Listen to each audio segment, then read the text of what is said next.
There's so many thruples. Why? Why thruples in all these shows? She's a Mona Lisa. Hi y'all, I'm Ella and I'm dramatic and problematic. And welcome back to my channel if you've been here before. Y'all already know what I'm talking about. Teen dramas. Because they disturb me. They're creepy, they're weird. I know I'm not a teenager anymore, so I might be a creepy and weird person for watching them. I just turned 20 in October, okay? So I was just a teenager not that long ago, guys. And I just love these teen shows, but also now that I'm an adult watching them, what is going on? And when I talk about modern teen shows, I'm referring 2017 onwards, because like that's when Riverdale started airing, and to me that's the death of teen shows. You know what finished airing in 2017? Pretty Little Liars and Vampire Diaries. What a coincidence. Two of the biggest teen shows of all time finish airing, and then we get into this new era. Roberto Sakasa, something like that. I don't know his name, the creator of Riverdale and all those other weird teen shows. He got the reins then. And like your girlie was in grade 9 in 2017. So I was in the trenches. I need to start with Riverdale, of course. This is how Miss Running looks in the fucking comics. Why was she turned into this though?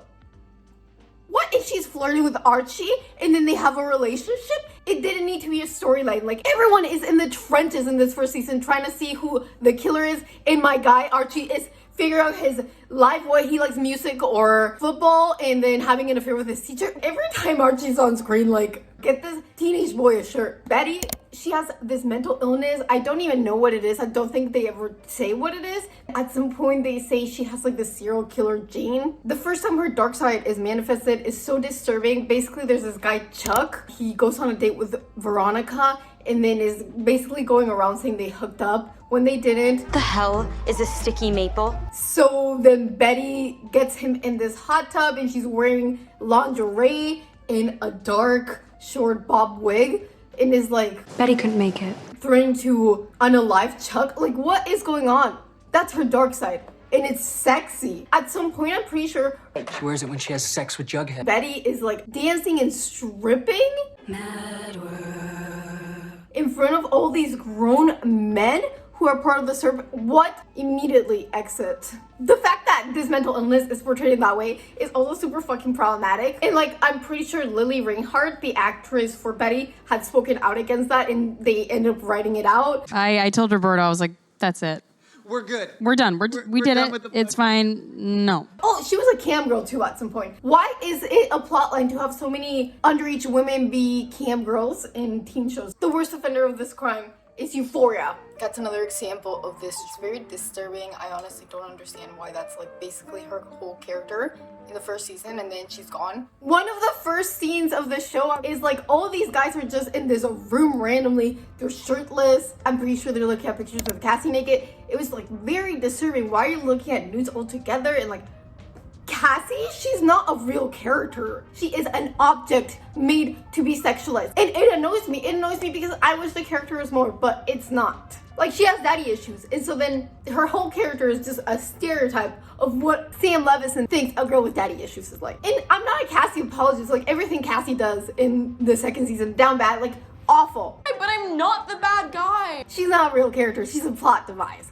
So I'm not mad at her. I'm mad at the person who wrote it and who thinks a woman would ever act like that, or that's a realistic portrayal of any like character. Because like this show, like we're portraying like the dark side of high school in a heightened reality. Yes, that was kind of what the first season was doing, but these are not real people. Like Cassie, maybe if there was someone other than Sam Levinson in the writing room, she wouldn't be pinballing around, changing personalities for whatever the plot needs. Wait, why?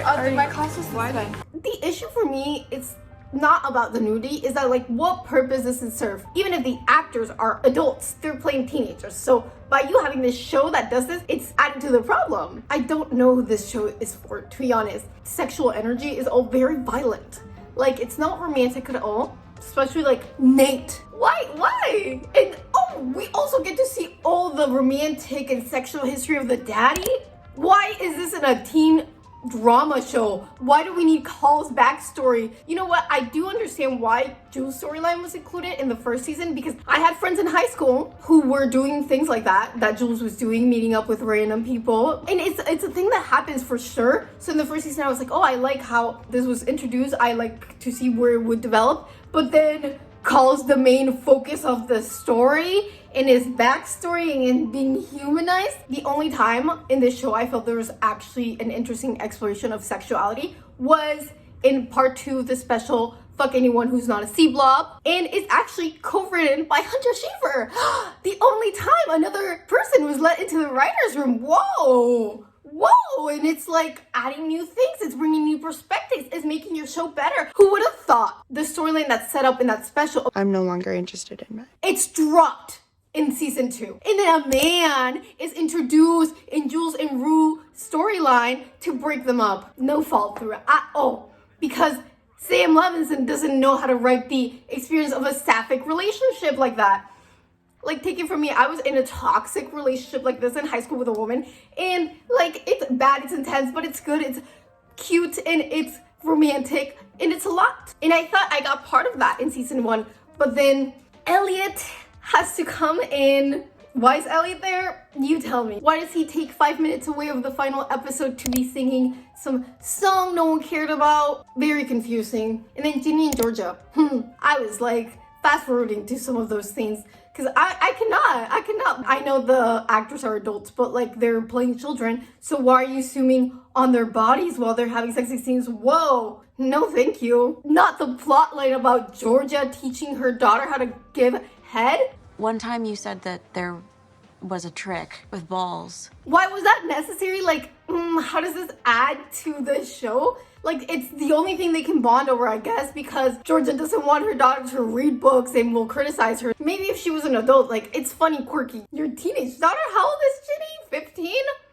Another thing that's weird is Marcus. He's just climbing through her window and then they sleep together. They just met. Why is that the example we're putting for teen dramas of the love interest, the boy you should go for? Not that we like Hunter anymore, he's cringe, AF, and weird. Together we make a whole white person.